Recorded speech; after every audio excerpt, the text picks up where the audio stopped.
नमस्कार दोस्तों, वंदना सिंह आर.एस. रसीला शक्ति ब्लॉग से। और आज रामायण पाठ का शुरुआत हम करते हैं। और शुरुआत करने से पहले प्रभु श्री राम के चरणों में जयकारा लगा देते हैं। बोलो साचे दरबार की जय, प्रभु श्री राम की जय। चलिए रामचरितमानस का पाठ करते हैं। और दोहा 2 खत्म हुआ था, दोहा 3 हमको शुरू करना है।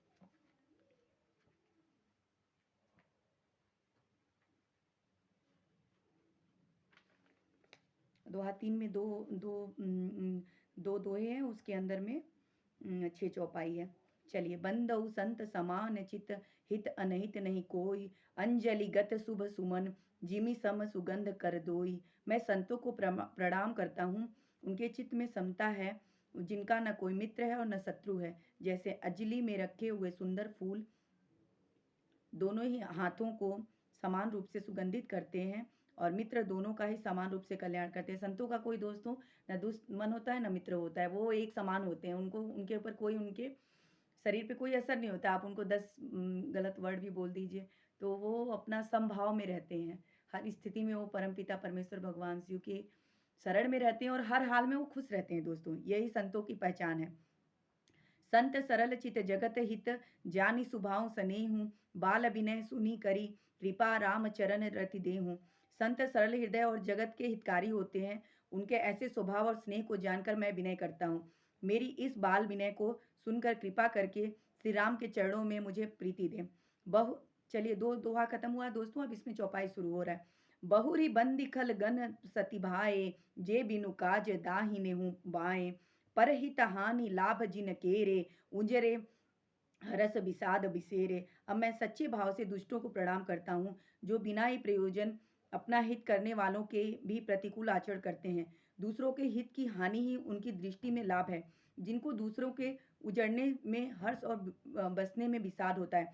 हरिहर जस राकेश राहु से, पर अकाज भय भट सहस बाहु से, जे पर दोष लखही सह साखी, पर हित धृत जिनके मन माखी। जो हरि और हर के यश रूपी पूर्णिमा के चंद्रमा के लिए राहु के समान है। कहीं भगवान विष्णु या शंकर के यश का वर्णन होता है, उसी में वे बाधा देते हैं। और दूसरों की बुराई करने में सहस्त्र बाहु के समान वीर हैं, जो दूसरों के दोस्तों को 1000 आंखों से देखते हैं, और दूसरों के हित रूपी घी के लिए जिनका मन मक्खी के समान है। जिस प्रकार मक्खी घी में पड़कर उसे खराब कर देती है और स्वयं भी मर जाती है, उसी प्रकार दुष्ट लोग दूसरों के बने बनाए काम को अपनी हानि करके भी बिगाड़ देते हैं। देखिए कितना अच्छा बात प्रभु से इसमें तुलसीदास जी ने कही है। दोनों इस समाज में दोनों, और वैसे तो इसमें रामायण में कहा गया, लेकिन शिवयोग तो यही कहता है कि हमारे भीतर ही आसुरी और दैवी शक्ति दोनों ही विद्यमान है। हम जिस शक्ति का जितना प्रयोग करते हैं वो हमारे भीतर बढ़ जाती है। अगर हम लोगों में दोष देखना शुरू कर देंगे तो हमारे लोगों में दोष ही सिर्फ दिखाई देगा। लेकिन अगर हमारे स्वभाव में लोगों की अच्छाई देखना है, तो हम चाहे जो भी हो जाए, चाहे स्थितियाँ कितनी भी प्रतिकूल रहे, लेकिन हम अपनी अच्छाई को दोस्तों नहीं छोड़ सकते हैं। और ये मानव स्वभाव होता है, इसलिए हमें अपने आप को ऐसा बनाना चाहिए। हम मानव मन कभी-कभी भटक जाता है, लेकिन हमारा मन इतना होना चाहिए कि स्थिति भटकने पे भी हमें हमारे अपने वचनों पे, अपने वाणी पे आत्मसंयम होना चाहिए दोस्तों। चलिए आगे देखते हैं। त्रेज कृसानु रोज महिषेषा, अग अवगुण धन धनी धनेसा, उदय केत सम हित सबहि के, कुंभकर्ण सब सोवतनी के।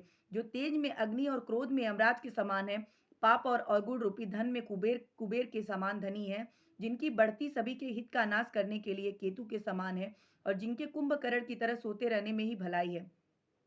पर अकाजु लगी तनु परिहरहि, जिमि हम हिम उबल कृषि दही करहि गरहि, बंदउ खल जस शेष सरोसा, सहस बदन बर नहीं पर दोसा। जैसे ओले खेती का नाश करके आप भी गल जाते हैं, वैसे वे दूसरे का काम बिगाड़ने के लिए अपना शरीर तक छोड़ देते हैं। और दुष्टों को शेष जी के समान समझकर प्रणाम करता हूँ, जो पराये दोषों का 1000 मुखों से बड़े रोष के साथ वर्णन करते हैं। देखिए, जो दूसरे में दोष दिखने, वो किसी और का नहीं बिगाड़ता, वो अपना ही बिगाड़ता है। इसमें तुलसीदास जी ने कहा है ये बातें, कि जैसे ओले जो होते हैं, ओलावृष्टि जब होती है तो फसल बर्बाद हो जाती है, क्योंकि वो गला देते हैं ना फसल को, लेकिन वो खुद भी तो गल जाते हैं उसके साथ। उसी तरह जो भी, अगर हम दूसरे की बुराई को हमेशा वर्णन करते हैं, तो हम दूसरे की बुराई देखते-देखते हम अपना ही नाश करेंगे, उसमें हम अपना शरीर त्याग कर देते हैं। तो इसलिए हमें दूसरे की बुराई को छोड़ के प्रभु श्री राम के चरणों में भगवान की भगवत प्राप्ति की हमेशा भगवत प्राप्ति की शरण में होना चाहिए। और ऐसे ही वर्णन करके चलते हैं। पुनि पुनि पर नहु पृथु राज समाना पर अघ सुनहि सहस दस गाना बहुरी सकृत सम बिनहु तेहि संतत सुरानीक हित जेहि। पुनः उनको राजा पृथु जिन्होंने भगवान का यह सुनने के लिए 10,000 कान मांगे थे कि समान जानकर प्रणाम करता हूँ, जो 10,000 कानों से दूसरे के पापों को सुनते हैं, फिर इंद्र के समान मानकर उनकी विनय करता हूँ, जिनको सुरा निकी और हितकारी मालूम होती है। बचन वज्र देहि सदा प्यारा सहस नयन पर दोष निहारा, जिनको कठोर वचन रूपी ब्रज सदा प्यारा लगता है और जो हजार आंखों से दूसरों के दोषों को देखते हैं। देखिए इसमें पूरा हमारे जो कमियों को ही तुलसीदास ने वर्णन किया है कि हमें दूसरों की कमी को नहीं देखना चाहिए। उन्होंने कहा है यही बात है कि जो दूसरों की कमी देखते हैं वो खुद ही अपना विनाश करते हैं, दूसरे का कोई विनाश नहीं करता है। जो प्रभु श्री राम के चरणों में लगा हुआ है, जिसका मन एकदम पवित्र है, कोमल है, वो उसका कोई क्या विनाश कर पाएगा दोस्तों। पल भर के लिए उसको आप कष्ट पहुंचा सकते हैं, लेकिन उसको हिला तो बिल्कुल नहीं सकते हैं, क्योंकि प्रभु श्री राम का जो उपासक है, भगवान शिव का उपासक है, जो माँ भगवती की उपासना करने वाला है, उसके कण कण में वो परमात्मा ने भरा हुआ है। उसको उतनी शक्ति दी हुई है कि वो आपको बातों को सह कर भी वो फिर वहीं का वहीं खड़ा मिलेगा आपको, और उसके चेहरे की चमक आपको बताएगी कि वो किस संगत में है वो। तो चलिए दोस्तों, हमारा ये तीसरा दोहा, 2 दोहे थे उसके अंदर और 6 चौपाई थी। आज आप इसको ज़रूर सुनिए। सुनिए, सुनिए, ये समय अभी चल रहा है, कलयुग का समय है।